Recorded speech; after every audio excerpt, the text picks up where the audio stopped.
We're chasing dreams through pixel streams, dancing shadows under glowing beams. Let the rhythm take control. Feel the beat, ignite your soul. Colors flash.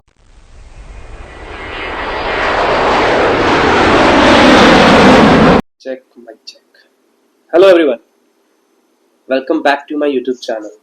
And today this video is all about Fleet Sponsorship Examination. ये sponsorship जो exam है ये आपका IMI Noida में हो रहा है। जैसे ये बहुत लोगों को पता चल गया होगा, फ्लीट ने अपनी वेबसाइट पे निकाला है। तो अब क्या हो गया है कि जो रहमान में पहले होता था, तोलानी में होता था, बहुत जगह पे होता था, बट अब फ्लीट का एग्ज़ाम जो भी है वो अपना IMI नोएडा पे होगा या तो अपना FMTI के ऑफिस में होगा जो कि नवी मुंबई में है। और लोगों को डेट्स वगैरह भी मालूम पड़ गई होंगी कौन कौन सी डेट को है, तो मेरे को बताने की वो चीज़ ज़रूरत है नहीं आप लोगों को। तो हम लोग सीधा जाते हैं अपना टॉपिक पे कि कैसे हम लोग को ये एग्ज़ाम क्लियर करना है, क्योंकि इंटरव्यू के बारे में बताने से पहले आप लोगों को देना पड़ेगा रिटन एग्जामिनेशन।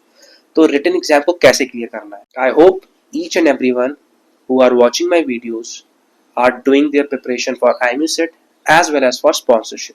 कि before entering into the examination hall आप लोग को कौन कौन सी चीज़ें अपने दिमाग में अच्छे से बैठा लेनी है।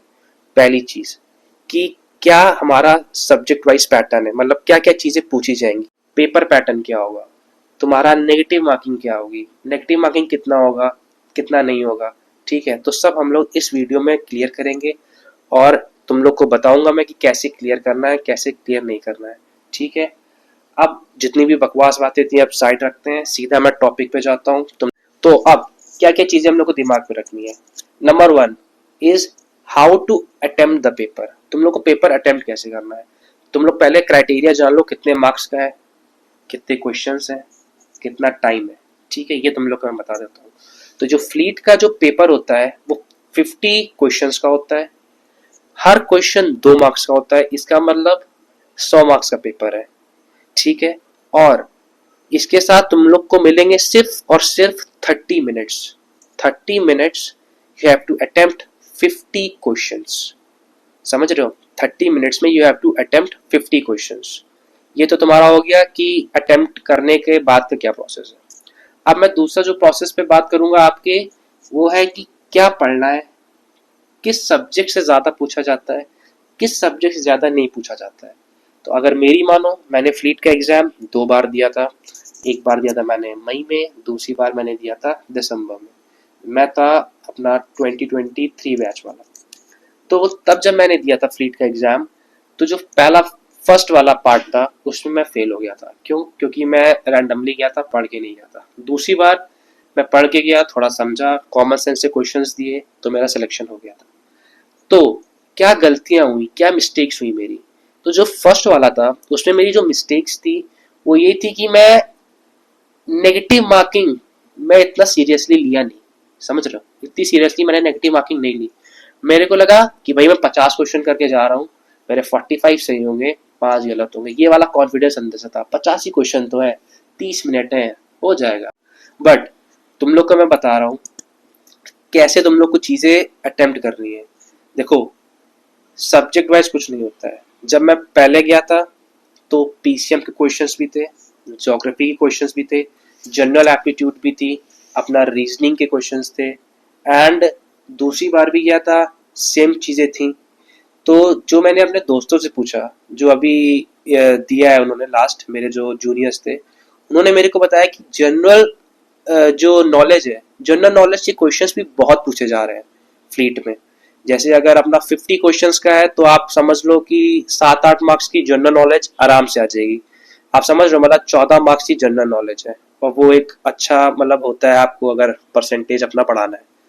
तो सब्जेक्ट आप पूछो तो यार सब्जेक्ट फ्लीट में क्लियर नहीं है, वेरिएबल है। CBT टेस्ट होता है तो आपको PYQs भी नहीं मिलेंगे, कहीं पर भी नहीं मिलेंगे।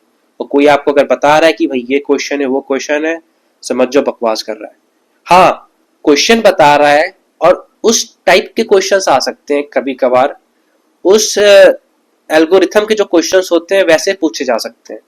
बट ये कहो कि जो तुमको क्वेश्चन बता दिया वैसा ऐसा, तो वैसा नहीं आएगा, वैसा क्वेश्चन तुम लोग से नहीं पूछे जाएंगे, ठीक है। और अगर आगे की बात करें तो जो फ्लीट का अपना मैंने तुम लोग को बता दिया है, अपना तुमको टाइम मैनेजमेंट बहुत अच्छा करना पड़ेगा, बहुत, क्योंकि तुम्हारे पास सिर्फ 30 मिनट है 50 क्वेश्चन करने के लिए, और कुछ क्वेश्चन ऐसे होंगे जो तुमको आते होंगे, तुम फंसोगे और टाइम वेस्ट करोगे। और हाँ गाइस, एक बात ध्यान से रखो, don't make any silly mistake. Silly mistake बिल्कुल मत करो। क्यों, मैं क्यों ये बोल रहा हूँ, क्योंकि ये हमेशा होता है।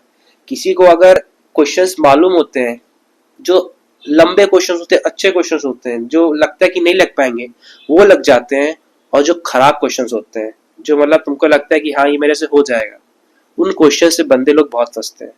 तो वो गलती आप लोग मत करो, ठीक है। सारे क्वेश्चंस आराम से करो, ध्यान लगाकर करो, क्वेश्चन पढ़ो एक बार क्या क्वेश्चन पूछ रहा है, तब उसका जवाब दो, ठीक है। और टाइम मैनेजमेंट करोगे, तुमको 30 मिनट में 50 क्वेश्चन, अगर 50 क्वेश्चन तुम लोग अटेम्प्ट नहीं करोगे, क्योंकि नेगेटिव मार्किंग भी है। हाँ, नेगेटिव मार्किंग में बताना भूल गया, तो जो नेगेटिव मार्किंग है वो है कि अगर तुम्हारा एक क्वेश्चन गलत होता है तो तुम्हारे 1 मार्क्स जाएंगे, और एक क्वेश्चन अगर तुम्हारा सही होता है तो you will be rewarded by 2 marks. हाँ यार, इस अगर मर्चेंट नेवी के अगर पेपर की तुम लोग बात करोगे, अगर मेरी मानो, तो 70% लक होता है, 30% हार्डवर्क होता है। जैसा मैं अपने आप को मानता हूँ और कहता हूँ लाइफ में भी, 70% अपना is luck and 30% is hard work. तो बहुत कुछ मतलब बच्चों के क्वेश्चन थे कि क्या डिफिकल्टी लेवल होता है, ज्यादा होता है कि कम होता है। तो भाई जो अगर फ्लीट का डिफिकल्टी लेवल पूछोगे रिटन एग्जाम का, सो इट इज मॉडरेट, ना ज्यादा टफ है और ना ज्यादा इजी है। तो ये भी देख लो, ना ज्यादा इजी है मीन्स इट्स मॉडरेट। तुम अब ये भी चीजें होती हैं कि तुम पढ़ के कैसे जा रहे हो। अब तुम पढ़ के नहीं जा रहे हो, कुछ नहीं कर रहे हो, इट्स रियली टफ। अगर तुम पढ़ के जा रहे हो थोड़ा बहुत भी, then you will feel moderate. और अगर तुम बहुत अच्छे से पढ़ के जा रहे हो, then you will feel it very very easier. NCERT से भी पढ़ो, और तुम्हारा जो बुक है अपना आईएमयू सेट बुक हो गई, मैंने तुम लोग एयरफोर्स एक्स वाई वाली जो बुक है उसको भी आप लोग पढ़ो। ये मत सोचो कि जो तुम आईएमयू सेट के लिए पढ़ रहे हो वही तुम्हारी जो सेम चीज है वो अपना फ्लीट के स्पॉन्सरशिप पे भी पूछी जा सकती है, ऐसा नहीं होगा। दोनों का एग्जाम लेने का तरीका बिल्कुल ही डिफरेंट है, बिल्कुल नहीं, कंप्लीटली ही डिफरेंट एग्जामिनेशन है। तो यार ये मैंने फ्लीट के बारे में बता दिया आपको, फ्लीट स्पॉन्सरशिप कैसे है, ठीक है। मैं जल्द ही इंटरव्यू में क्या पूछा जाता है फ्लीट के, वो मैं लाता हूँ, क्योंकि मुझे अपने कुछ दोस्त लोग हैं उनसे डिस्कस करना पड़ेगा कि क्या क्या क्वेश्चंस उनसे पूछे गए थे, समझ रहे हो। तब मैं आपको एक बंच ऑफ क्वेश्चंस बता सकता हूँ कि भाई हाँ ये क्वेश्चंस पूछे गए थे। This is all about today's video, and any doubt you can just comment me. हाँ, तो मैं तुम लोग को बता रहा था कि कहाँ से पढ़ना है, कैसे पढ़ना है। तो तुम लोग की एक हो गई वो X Y, air force X Y वाली जो बुक थी एनडीए वाली, पाथफाइंडर, वो तुम लोग पढ़ो, एनसीईआरटी पढ़ो। और ये मैंने लर्निंग के लिए ली थी, मेरे को जानना था क्वेश्चंस कैसे आते हैं, कैसे पूछे जाते हैं, तो मैंने ये वाली बुक मंगवाई थी अपने टाइम पे। सो तुम लोग देख सकते हो, जनरल एप्टीट्यूड भी है इसमें, इंग्लिश लैंग्वेज भी है, जनरल नॉलेज भी है, कुछ पीसीएम एमसीक्यूज भी है। तो अगर तुम लोग देखोगे इसमें सिलेबस वगैरह, सो जनरल एप्टीट्यूड में तुम लोग को दिया गया है सारी चीजें, इंग्लिश लैंग्वेज भी दी गई है इसमें, तुम्हारा अपना जनरल नॉलेज के क्वेश्चंस भी हैं, and as well as physics is also there, chemistry is also there, and as well as mathematics। तो ये मैंने आईएमयू के लिए ली थी, बट तुमको आइडिया हो जाएगा कि इस बुक में क्वेश्चंस जो है कैसे पूछे जाते हैं। तुमको समझ में आ रहा है, जैसे ये नंबर सिस्टम है तो तुम लोग को समझ में आ जाएगा क्वेश्चंस कैसे पूछे जाते हैं, क्या तुमको अटेम्प्ट करना है, क्या अटेम्प्ट नहीं करना है, डिफिकल्टी लेवल कैसा होगा। क्योंकि भाई यार पीवाईक्यूज तो होते नहीं इसमें, तो मैं तुम लोग को कैसे बता दूं कि भाई हाँ ये क्वेश्चन है, ये क्वेश्चन है, क्योंकि मैंने तो बहुत टाइम हो गया दिए हुए। But I will find you, मैं तुम लोग के लिए ढूंढूंगा कुछ क्वेश्चंस, अगर मुझे पता चलता है तो मैं इंटरव्यू वाली सीरीज में आप लोग को बता दूंगा। इंटरव्यू सीरीज में नेक्स्ट वीक उसको बनाऊंगा, और क्योंकि मुझे अपने दोस्त लोगों से पूछना है कि क्या क्वेश्चंस उनसे पूछे गए थे, क्योंकि सबका टाइम हो गया है। जो मेरे कुछ जूनियर्स हैं मेरे कॉलेज में रहमान में, उनसे मैं पूछूंगा कि तुम लोग से क्या क्या पूछा गया था रिगार्डिंग इंटरव्यू, तब मैं आपको एक बंच ऑफ क्वेश्चंस दे पाऊंगा। And stay safe, stay happy, माता पिता का ख्याल रखो, and have a great day. Bye bye.